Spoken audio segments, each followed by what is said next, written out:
Special जाम के कारण कई घटना घट चुकी है।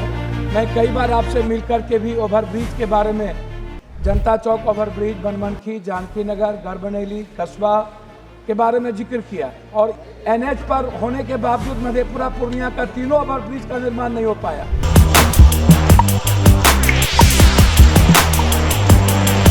नमस्कार, मेरा नाम है कुणाल और वॉइस आप देख रहे हैं। देखिए, पप्पू यादव, पूर्णिया से निर्दलीय सांसद पप्पू यादव सदन की कार्यवाही के दौरान जब बात सड़क और संरचना पे आई तो क्या कुछ कहते नजर आ रहे हैं और बिहार के लिए क्या मांगते नजर आ रहे हैं सदन में, सीधे सुनाते हैं इस वीडियो से। धन्यवाद अध्यक्ष महोदय। अंडरपास या ओवरब्रिज आम आदमी के दैनिक जीवन और उसके जान माल से जुड़ा हुआ है।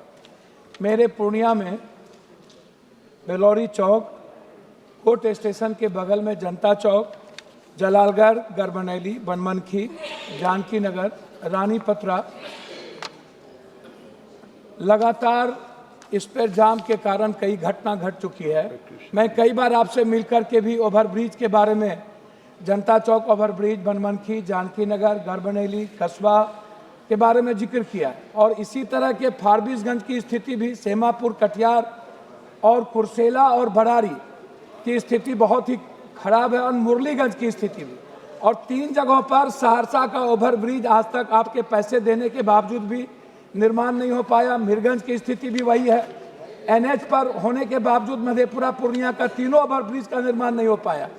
क्या माननीय मंत्री महोदय, पूर्णिया में जो भी ओवरब्रिज है जिसके बारे में आपने पहले भी कह चुके हैं, मैंने लिखित भी दिया, क्या जनता चौक पर और बनमनखी, जानकी नगर, इन जगहों पर क्या ओवरब्रिज निर्माण की शुरुआत और जो निर्माण हो रहा है वो कब तक पूरा होगा, ये मैं जानना चाहता हूँ। मान्यवर सांसद महोदय ने जो विषय, जिन पर्टिकुलर ओवरब्रिजेस की बात की है, उन सब के मैं डिटेल्स लेके आपको मैं जानकारी दे दूँगा।